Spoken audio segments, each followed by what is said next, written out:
Welcome to the Sports Box, where the only opinion that matters is right here. I am Mike Galetta, a.k.a. Hamilton Mike, along with my partner Brian, the Ranger Retard, to bring you another NFL special that we told you we're going to do. 32 NFL fans and 32 NFL teams. Today we're going to talk to the NFC West and a team that, in this area, everybody knows Chip Kelly has gone to this team. I don't know if this fan is fond of that, but he did. So we're going to talk about the San Francisco 49ers. And on the line from California, we have Andy Fratto. Andy. How are you, sir? Good, man. How you doing? I'm doing excellent. Attaboy. Attaboy. Unfortunately, you do have Chip Kelly, but we'll let that slide on you. So anyway, Brian, stat me. Let's give him some stats to work with. Let's set the table here. So the Niners had a down year last year, 5-11, last place in the NFC West. Obviously, did not make the playoffs. They were very balanced last year, but balanced rather terribly. Their offense was 21st in rushing, 29th in passing. Defensively, they were also consistent, 29th against the run, 27th against the pass. Ended up with 2 first-round draft picks. They went with DeForest Buckner, defensive end out of Oregon, 7th overall. Traded back into the end of the first round and got Joshua Garnett, guard out of Stanford, 28th. Not a lot of big acquisitions on free agency. They did lose Anquan Bolden, a receiver, to Detroit. It was just a really strange year for a team in San Francisco. Colin Kaepernick was benched for Blaine Gabbert, a big quarterback controversy there. After Kaepernick got that big, huge deal, Carlos Hyde was a starting running back, was hurt most of the way there. As Mike mentioned, and to Andy's chagrin, they did hire Chip Kelly, the former Eagles head coach. A lot of speculation that they could go quarterback in the draft. They did not. A lot of speculation they could trade Kaepernick to Denver. They did not. So it's a team definitely in transition with a lot of question marks. Andy, what's the vibe out on the West Coast? Well, now that you gave me all the bad and the ugly, I might as well try to give you some of the good. I mean, not much to go but up from what happened last year. But, it was definitely a rebuilding year. There was a little bit of chaos in the locker room and on and off the field. And, it should be better. Chip Kelly, it's his second go-around. So, he's got a lot less of a role, a lot more focused of a role than he did trying to do a lot more in Philadelphia. So, hopefully he learned and got better, and he's going to bring a good offense to the team. And as you mentioned, Carlos Hyde weren't that bad when he was running the ball pretty effectively until he got hurt. And then we started getting some running backs out of the CFL, I think, towards the end of the year. It seems like. Just for the record, Andy, that bouncing comment wasn't my fault. That Brian gave to you earlier. We only speak the truth on the sports box. Always, the only opinion that matters here, Andy, is the truth. So, anyway, we were talking about the offense a little bit. What do you think of the Niners' offense? How's Blaine Gabbert, I believe, is a starter? How do you think they're going to do this year? Well, they said they were taking, they just opened up a couple days ago. They were taking pretty much 50-50 reps. I think Blake Gabbert's obviously 100%, and he had 3 long, horrible years in Jacksonville, so he kind of been there and worked his way up. I think he's a totally different quarterback, in better shape, definitely better mental. And obviously Colin Kaepernick's a little banged up and coming off the surgery, so, obviously the better talent. He had some instant success, so, now he's starting to go down a little bit of a slide the last couple of years where everything hasn't been as easy for him as when he first stepped in.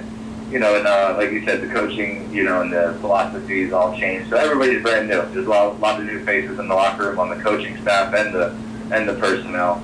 I was pretty happy with that we got Anthony Davis back on the offensive line, and as you mentioned, signing Joshua Garnett as the second first-round draft pick this year was hopefully a big improvement, a big help for the future of the offensive line too. You also have Carlos Hyde back there. You have Crabtree. You have guys back there to fill the void. I understand. I mean, do you think Carlos Hyde is going to have another big year like he did last year? Well, Crabtree crossed the bay. He's on his way now, so Derek Carr's throwing to him. But that's right. Yeah, we lost Bolden, and we're looking at probably, I don't know, Torrey Smith is going to come back. He's probably a bona fide #1 receiver. Hopefully, we'll pick up somebody in the next month or so. It looks like Clinton Patton's the young buck. He made a couple of plays last year that, very playmaking, elusive kind of guy. So hopefully he can step up. We got a lot of young guys and draft picks that on the defensive side that really need to step up and definitely become better than we were top 5 in sacks, losses of plays for losses and stuff like that. That kind of stuff can't happen. So Andy, as you know, the Sports Box is filmed here in the Delaware Valley, and Chip Kelly was greeted with a lot of enthusiasm when he got the job in Philadelphia, and he was kicked out with a lot of enthusiasm when he left. So now that he's coming over to the West Coast, is there excitement about him coming there? Is there a lot of apprehension about him coming there?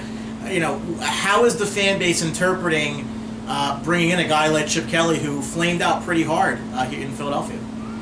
I'm not that far right outside of Santa Clara and the Bay and everything. I think people are more focused on the quarterback controversy than new Chip Kelly. I mean, he kind of slid in under the radar a little bit, and not that much hype. Obviously, they know that he was probably considered underachieving in Philadelphia. But again, I think he's more of a focus. He's not in control of all player personnel, just being a head coach and running the offense. So I think that'll help him focus and probably learn from what he did wrong and hopefully improve and with a brand new team. Do you think, I know that it looks like Gabbert might be the starter, or maybe they're taking 50-50. They say that Chip Kelly's better in an offense where the quarterback can run. Kaepernick fits that bill to a T. Do you think that he has the inside track to regaining the starting job, or do you think Gabbert might keep it? I think if he absorbs the offense mentally and he wants it, obviously I think he's a better talent, but Chip Kelly has a very complex and very high-paced offense. So, I think, if he hits the books and really studies and gets the concept of the offense, the faster that happens, especially with having, his health not being 100%, it's going to be kind of tough to get out there. But, I think that we got two quarterbacks that are both NFL capable. They both have starts and wins under their belt and have seen glimpses of success. Definitely both can take off, for a 30, 40-yard run when needed, so they both can fit in the offense that he plans on running. So, it's proven that most NFL teams don't start the same quarterback for 16 games, so hopefully, we don't need both of them, but it's not bad to have, a decent backup on an NFL roster. Everybody knows that. Last question for me, Andy. The San Francisco team obviously lost a lot of guys in the offseason due to retirement and injuries, things to that effect. How do you think that defense is going to do with all those, those losses on defense? Are they going to start to rebuild, or are they going to be, so-so defense this year? Well, Navarro Bowman's back. He's obviously a bona fide top 5 linebacker in the league. So, he's the captain of the ship, for sure. I'd like to see that they got DeForest Buckner from, Oregon, who's going to be playing right next to Armstead, which played next to him on Oregon. So, now they're both on the defensive line. A couple of young guys we drafted, Dante Johnson and, a couple of those guys should step up in the secondary. Tart, they showed some hits and stuff like that. So, these guys can come together and work as a unit. They're all young. They got some futures ahead of them. I think they can, play better than what everybody is anticipating. Fair point. Okay. Well, and with the schedule, we had looked at it earlier, Andy. What do you, they don't have an easy schedule this year. And with their schedule and the teams they play, like Arizona, the Bucks, that's right, the Bucks, the Patriots, the the Seahawks. They got in the division they're in a tough division. How do you see San Francisco ended up this year? Well, like you said, you can't go get, like I said earlier, you can't get it much worse. But optimistically, I hope to see a little bit get to the 500. There's a couple teams that sometimes they beat teams that they're not supposed to, and it's a tough division. So we play the LA Rams now twice, who everybody's kind of excited they're back in California. We got the Seattle Seahawks twice and the Arizona Cardinals twice. So, they always play competitively. They usually don't get, blown out too much within their division, but those are 6 key games right there. As you already got, as Handsome Mike's already got circled on his calendar, October 23rd. No, they play the Bucks this year. Get out, Andy. They do. Get out. We'll have a guest appearance by the end of that game. Hey, don't ask what you wish. Don't wish we asked for. You got anything else, Brian? You know what? I really feel that this season is going to come down for you guys to the narrative that is Chip Kelly. It's a guy who wants to succeed after being unceremoniously booted out of Philadelphia. I think he's motivated to do well. I think they're in the midst of a rebuild, as you said, Andy, and it might be a year or two before you see the fruits of it. But we'll see where they end up. It wouldn't surprise me if the quarterback's different in a year from now. Honestly, that's just the way Chip rolls. So it might be a down year, but they'll keep it interesting. I think so. Yeah, for sure. So, Andy, they definitely got some pieces to build on. Yeah. Yeah, definitely. So, Andy, we want to thank you again for getting on the Sports Box and giving us the lowdown on San Francisco. I'm sorry the 23rd of October is going to be a bad day for you with a loss to the Bucks, but that's okay. We won't get into that side of the table yet. But that's fine. Well, I'm sure we'll be touching base before then. Absolutely. No. But remember, Andy, the only opinion that matters is right here. So just remember that. So no, again, Andy, we want to thank you for coming on, even from the Bay Area. I know it's a little bit of a time change, but we appreciate you coming on and sharing your expertise about the 49ers for us.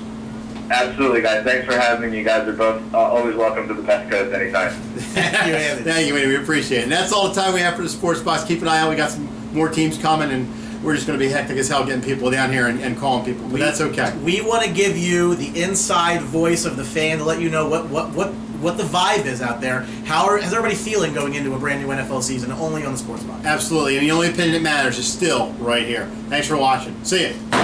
Don't forget to subscribe.